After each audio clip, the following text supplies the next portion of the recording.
Hola, bienvenidos al canal La Inteligencia Espiritual.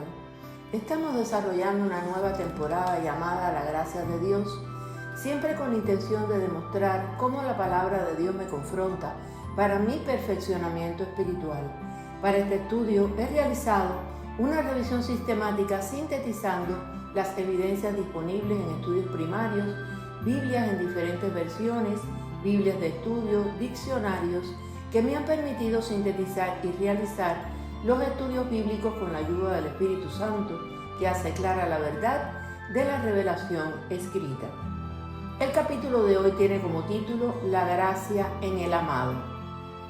La gracia no es una cualidad abstracta que podamos poseer sin Cristo. Es la gracia del Señor Jesucristo, 2 Corintios 13:14. La gracia que fluye libremente en el amado, Efesios 1, del 3 al 7.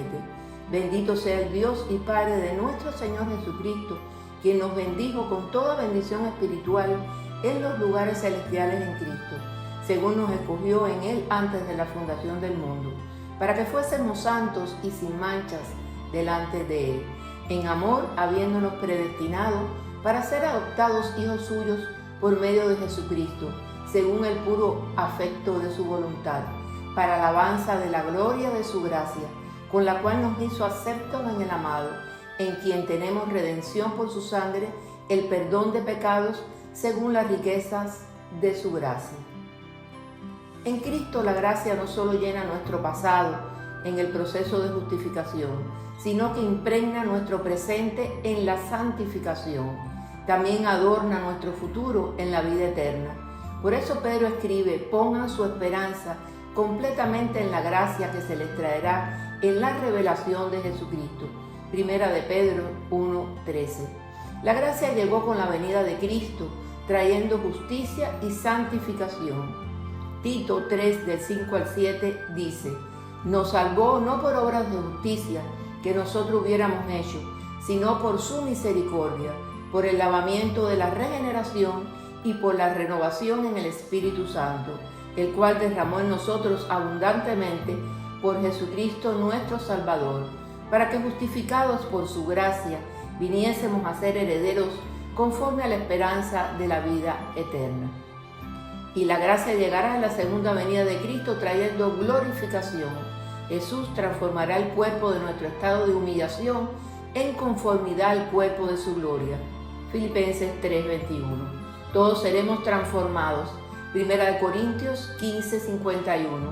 En todo lo que podamos ser, seremos semejantes a Él. Primera de Juan 3:2.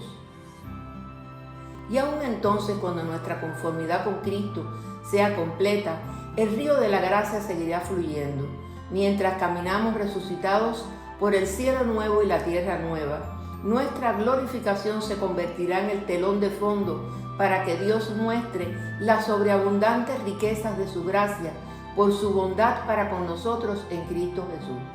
Efesios 2:7.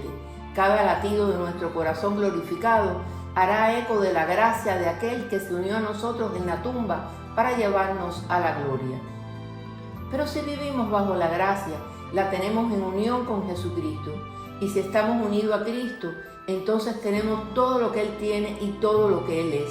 En Él tenemos justificación, Primera de Corintios 1:30, redención, Efesios 1:7 y adopción, Romanos 8, del 16 al 17. Todo lo que necesitamos para que el favor de Dios descanse sobre nosotros para siempre. Cuando creemos en Jesús, no obtenemos cierta cantidad de gracia. Por fe nos revestimos de Cristo, Gálatas 3:27. De tal manera que ahora, aún cuando nos sentimos más avergonzados de nuestro pecado, su justicia nos cubre como un manto. Pocos pasajes desmantelan nuestras ideas unidimensionales de la gracia como Romanos. Pablo, después de celebrar la gracia que viene a nosotros en la justificación, anticipa la pregunta: ¿qué diremos entonces? ¿Continuaremos en pecado para que la gracia abunde? De ningún modo. Romanos 6, del 1 al 2. ¿Y por qué? Porque cuando Cristo murió bajo la maldición del pecado, nos enterró con Él. Y cuando Cristo se levantó del dominio del pecado, nos tomó de la mano y nos condujo a su libertad. Romanos 6, del 4 al 8. Si el pecado fue abundante, la gracia es sobreabundante, y el poder de Dios para salvación fue más grande que el imperio de la muerte, y la muerte y la resurrección de Cristo fue más poderosa que la caída de Adán. De ahí las palabras victoriosas: el pecado no tendrá dominio sobre ustedes, pues no están bajo la ley, sino bajo la gracia. Romanos 6:14. Pero la gracia es más que el perdón. La gracia es poder, no solo perdón. Escribe John Piper, y no cualquier poder, sino el mismo poder que latía por las venas de Jesús cuando salió de la tumba. Si tú crees en el Señor Jesucristo, si creemos en Él, la gracia de Dios triunfará sobre la grandeza de nuestra perversidad. Todo pecado y blasfemia será perdonado a los hombres. Abandonemos todas nuestras armas de rebelión. Rindámonos a Cristo y seremos perdonados para vivir una nueva vida en Cristo y para dar testimonio que cuando el pecado abundó, sobreabundó la gracia. Gloria a Dios.